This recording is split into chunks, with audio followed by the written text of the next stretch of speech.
안녕하세요. 꼬꼬미 파파 강 목사입니다. 오늘은 8월 17일 맥체인 성경 읽기 해설을 하겠습니다. 오늘 말씀의 주제는 유일한 소망입니다.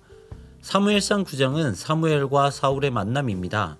사울의 아버지인 기스는 사울에게 잃어버린 암나귀를 찾아오라고 말합니다. 그래서 사울은 암나귀를 찾기 위해 사무엘을 찾아갑니다. 사무엘은 하나님께서 미리 알려주셔서 그가 올 것을 알고 있었고 그로 왕을 삼아야 한다는 것도 알고 있었습니다.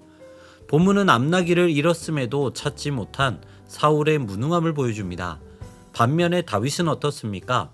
다윗은 자기 양떼를 철저히 지킨 참 목자였습니다. 사울은 비록 자신과 자신의 집안이 매우 자금을 강조하며 겸손했지만 안타깝게 참된 왕은 되지 못했습니다. 예레미야 46장은 애굽의 운명입니다. 당시 유다는 애굽을 많이 의지했습니다. 애굽이야말로 바벨론에게서 자신들을 구원해 줄 구원자라고 생각했던 것이죠. 그래서 애굽에 구원 요청을 보내기도 하고 애굽으로 도망가기도 했습니다. 그러나 하나님은 애굽도 바벨론 손에 넘기십니다. 이스라엘을 구원하는 것은 애굽이 아니라 하나님이십니다. 하나님은 유다 백성들에게 두려워하지 말라고 말씀하십니다. 그리고 반드시 구원하셔서 포로된 땅에서 돌아오게 할 것이라 약속하십니다. 로마서 7장은 율법과 죄입니다. 남편이 살아있을 때는 남편의 법에 매입니다.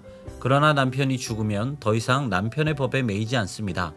마찬가지로 죄가 살아있을 때는 율법에 매입니다. 하지만 죄가 죽으면 더 이상 율법에 매이지 않습니다. 그리스도를 믿음으로 말미암아 우리 안에 죄가 죽었으니 우리는 더 이상 율법에 매이지 않습니다. 바울은 그런 식으로 죄와 율법의 관계를 설명합니다. 그렇다고 해서 율법이 악하다는 것은 아닙니다. 율법 역시 하나님이 주신 것입니다.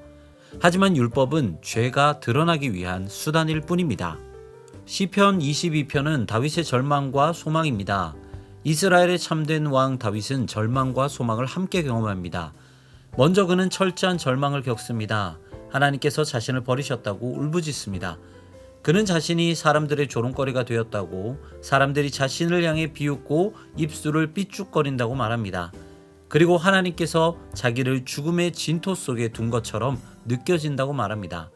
하지만 다윗의 노래는 극적인 반전을 보여줍니다. 다윗은 울부짖을 때 하나님께서 들어주셨다고 고백합니다. 그래서 그는 하나님을 노래하고 하나님을 섬기고 하나님을 찬양합니다. 다윗은 예수님의 모형입니다. 예수님은 십자가 위에서 다윗과 같이 부르짖으셨습니다. 또한 십자가 위에서 조롱당하셨습니다.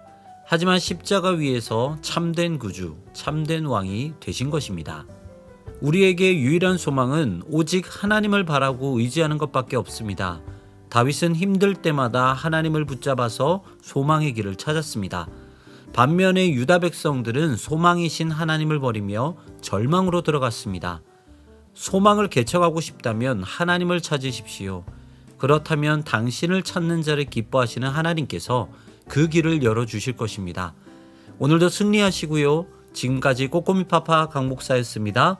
내일 다시 만나요.